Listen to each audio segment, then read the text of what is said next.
Hey, how are you? Welcome back to my channel, guys. This is the Mental Wellness channel with Higgs. I am Wahiga, aka Higgs, and I am an alcoholic. I am Wahiga, and I also suffer from bipolar disorder. And yeah, so today, here we are, and I'm gonna be talking about a few things. I'm going to be talking about where I'm at today, what has been happening so far. Sorry about my skin. Yeah, I'm having a bit of a breakout. But this is what happens. Like, I've realized my skin breaks out, especially when I'm on the medications I'm at. Like, I have right now, I'm on antidepressants, I'm on a stimulant, and I'm also on a mood stabilizer. So, this affects my skin in various ways. There's really nothing much I can do about it. So I hope that you can just bear with me. Guys, I have a special request. I really, I'm so thankful for everyone that has subscribed to my channel, everyone that has been receptive to my message, and thank you guys so much for just being here and listening to what I have to say. Your messages down here in the comments are just so positive, and I'm always so grateful for them. And now I really want to ask your help in a financial way. I'm really going through it, and I'm not too proud to ask. I am seriously not too proud to ask. I need help. I need y'all's help. Financially, I'm not in the best place at all. I have medications that I need to get weekly. They cost me around 4,000 to 5,000 Kenya shillings a week. Sorry, not a month, a week. Rent and all sorts of things are really becoming hectic to pay for. This is what I want to do, guys. I want to be able to talk to you guys, and I want to make this channel my job. And I've tried the whole 9 to 5 job type of thing, and I don't feel like my heart or my passion is in it. And I feel like this is what I want to do. I want to be able to sit down and talk to you guys on a weekly basis.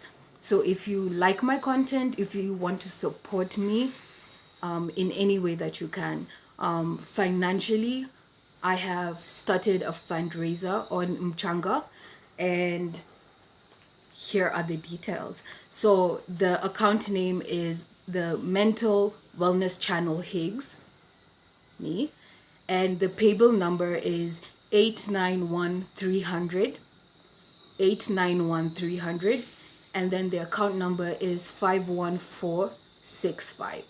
The account number is 51465. And I put 100,000 as the, because you're supposed to put an amount. So, but that's over time. I don't know how long. If we'll ever be able to get to that number, but however little, however much you can put, trust me, I will be so appreciative. So thank you very much.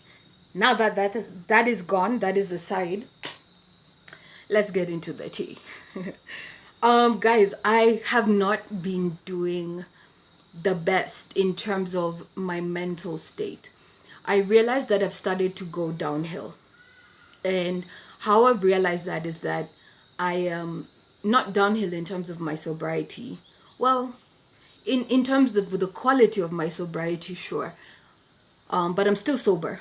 Thank God for that. However, in terms of my mental state, I've been going downhill. And how I can begin to tell that is happening is the way I'm treating the people around me. So, for instance, my parents have lived with me all my life, right? And they've always said that, you're difficult to live with. And, it's because it's your parents, you really don't listen much. And you're like, yeah, whatever. That's a thing that my parents say. But it's only recently that someone close to me was like, you're consistently in a bad mood. Like, consistently level, just bad mood. You're always pissed off. You're always angry. And there'll be a month or two where you have bursts of just, oh, wow, you're happy and you're energetic and you're out there and you're living your life. But 10 months out of the year, you are just depressed and angry and walking around sullen, and it's like you impose that mood on other people and you treat other people that way. And this past week rather, I think it came to a head, and I'm really gonna call myself out in this video, taking accountability, right? I didn't see it. I mean, I justified it. I justified my actions. I was like, I'm not angry. I'm not angry. I am just justified. I'm justified. But the thing about bipolar disorder is that when you're the person that is sick, what I've experienced is that I don't see this disease through the eyes of others. I don't experience it through the eyes of others. I don't see the depression until I'm deep inside it. I don't see my destructiveness until I'm deep inside it. I don't see my anger or my attitude until I'm deep inside it. Like, I don't see those things until I'm deep inside it. And so what happened this previous week is that the whole DaBaby and Danny Lee situation happened, right? I know this is just a very weird thing, but just bear with me. So these two people are just some celebrities out there in Hollywood who they put their business out there, and I feel the way DaBaby was treating Danny Lee was in a very derogatory, narcissistic, belittling manner. And in my previous relationships, intimate relationships or whatever like that, I had been in similar situations. That was the beginning of the manipulation for me. When a man starts talking to you like that, or addressing you like that, or gaslighting you like that, that's when I started to believe that, oh my gosh, I'm actually in a toxic relationship. But it only took me, severe abuse to realize, oh my, this is actually a toxic relationship. So when I watched that video, it triggered something in me. And in my own relationship, I saw like my partner wasn't doing something or offering emotional support, in which I thought I'm entitled to emotional support. And if you don't offer me emotional support, then what are you doing in my life, right? Because internally, I've made up my mind. The next time I get into a relationship, good luck to that man. Like, woo, I'm going to be very hard. Because I never want to go through that trauma or rush through those red flags ever again. I never want to be in that position again where I'm belittled or manipulated, or a narcissist just plays me for a fool again. And so when I watched that video and I tied it in with what I thought I was experiencing in my own relationship, I went to him and I was so angry. And my actions were really, really bad because I ended up hurting someone, I ended up hurting him. And it turns out that our issue was something that we could have just talked about, just frankly had a conversation about.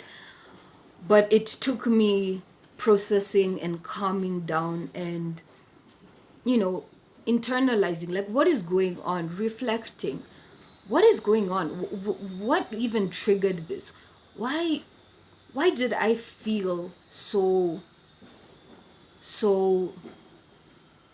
annoyed, why did I have to take it that far?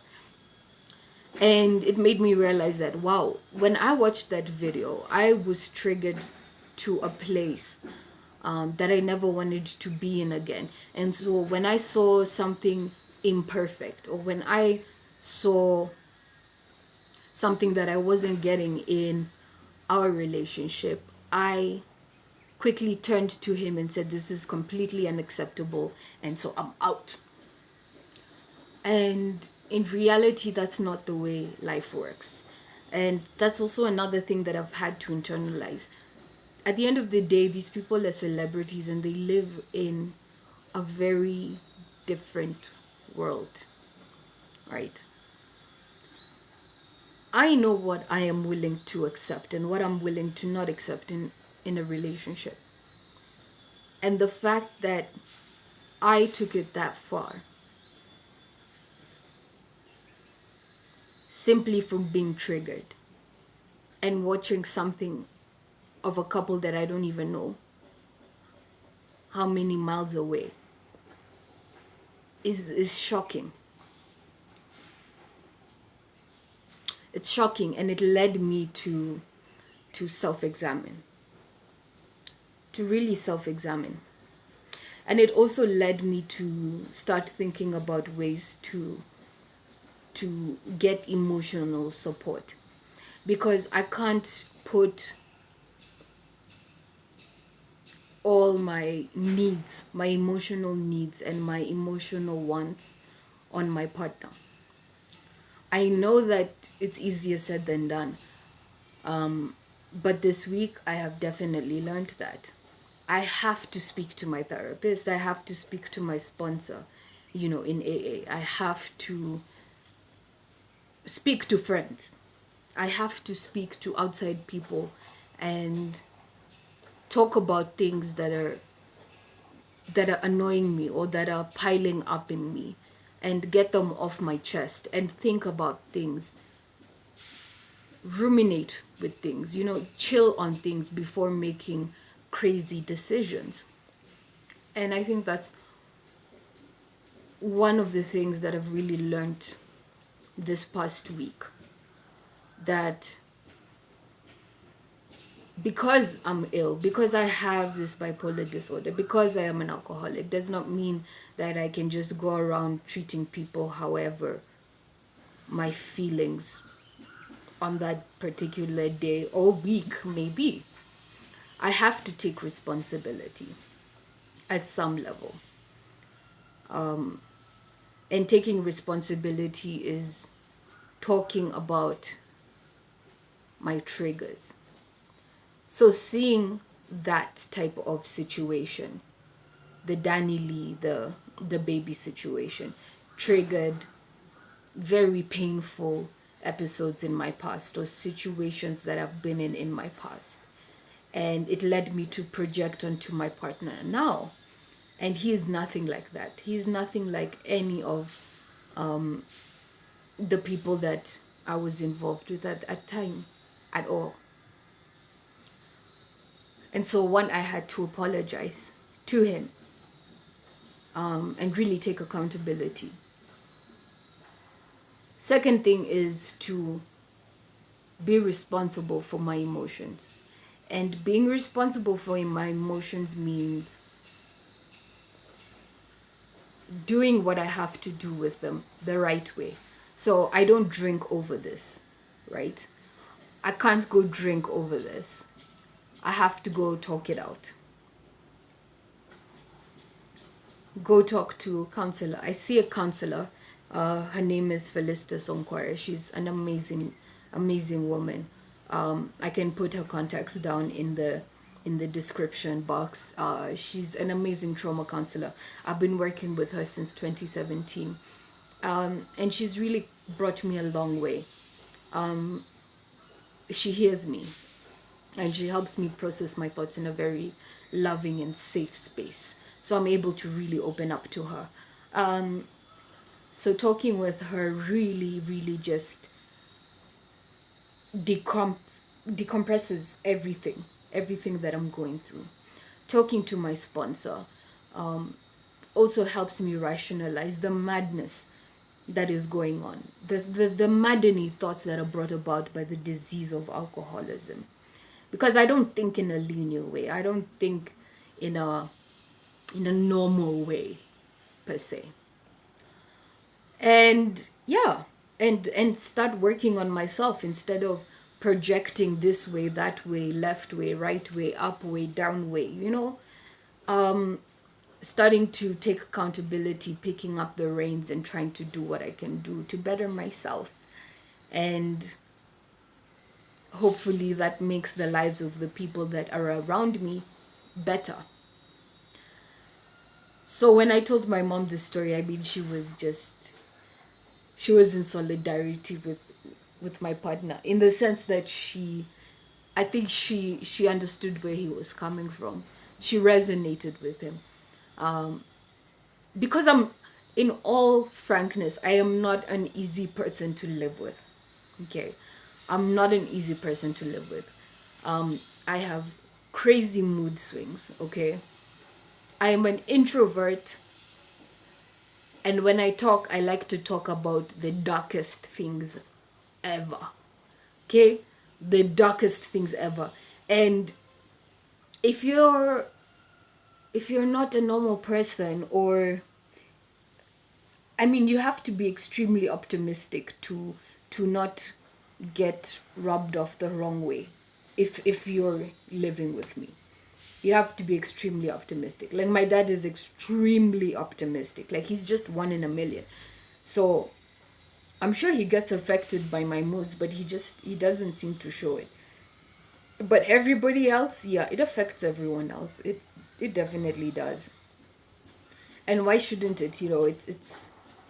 It's human. It's human.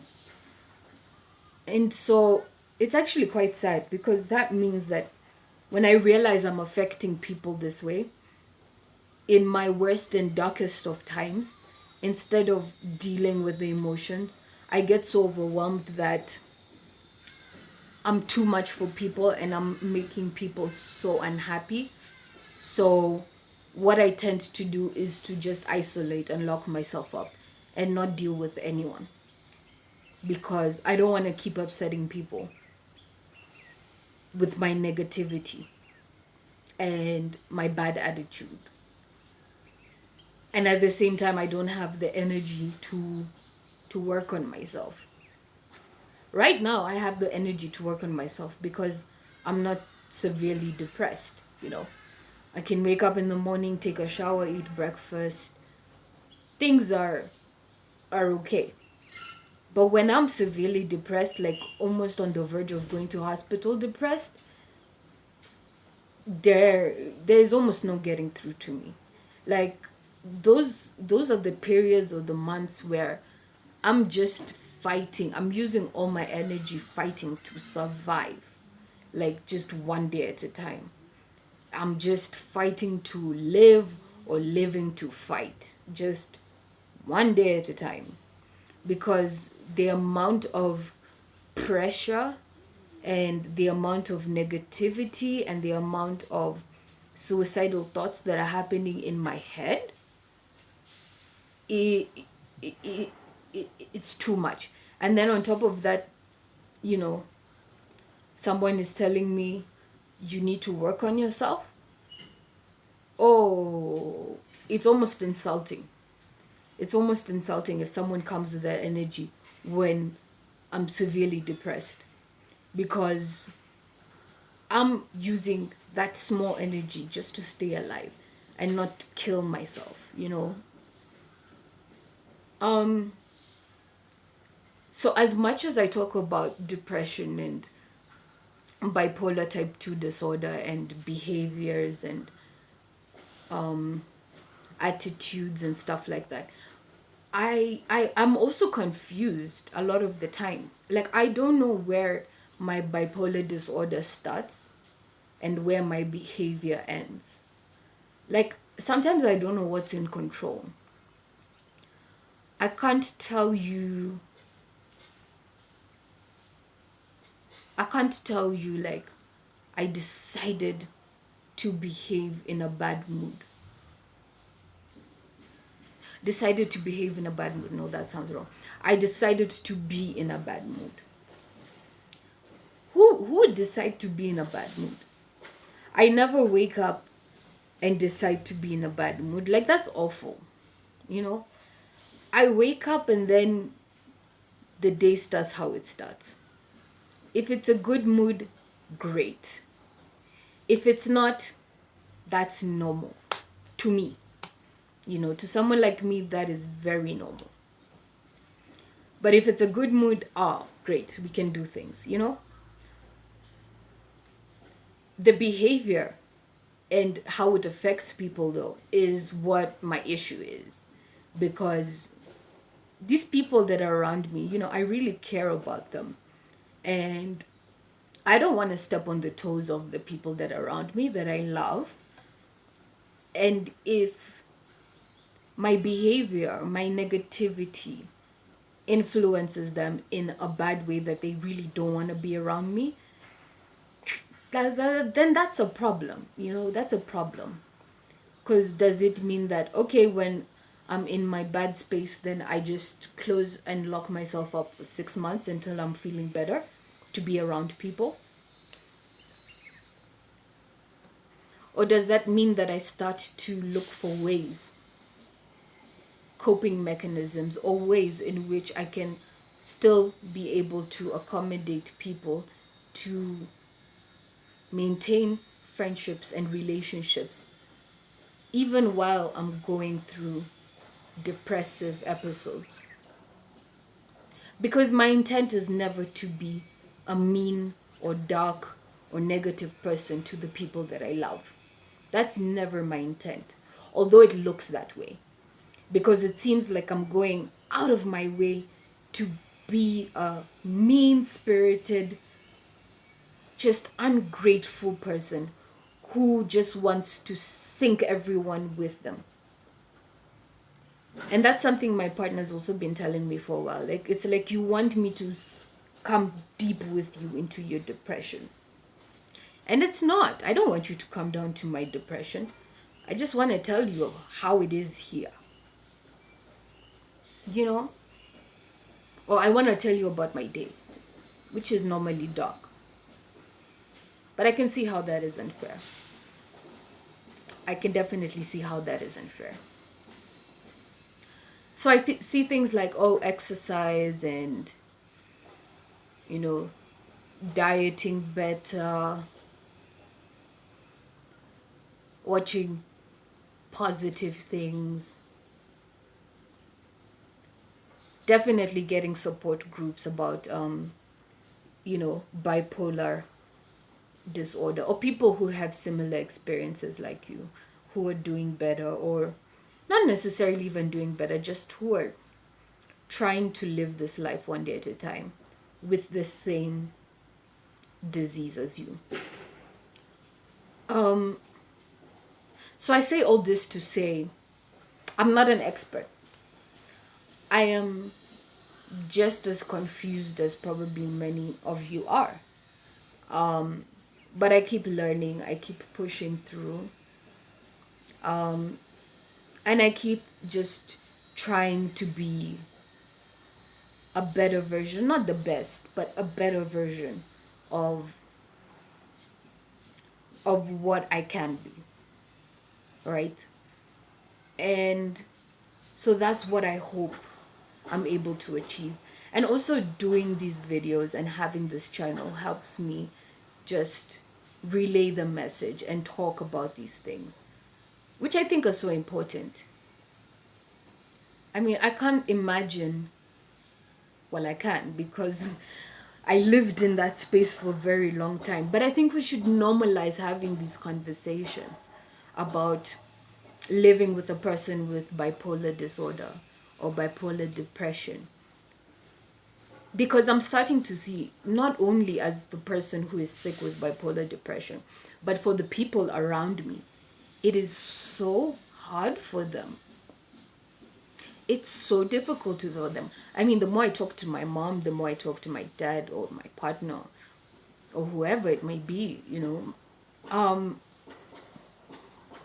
the way they tell me about their stories or their experiences of living with me or being around me, especially when I'm not doing well mentally. Man, it sounds like a death sentence, you know. We're just chained at the hip because we're family, or, you know, you're my person. So I have to stick this out with you. But it sounds like torture. Like, would I choose me in that situation? Would I choose to be around me in that situation? I'm not sure. If I were my family, I'm talking from that perspective. I'm not really sure.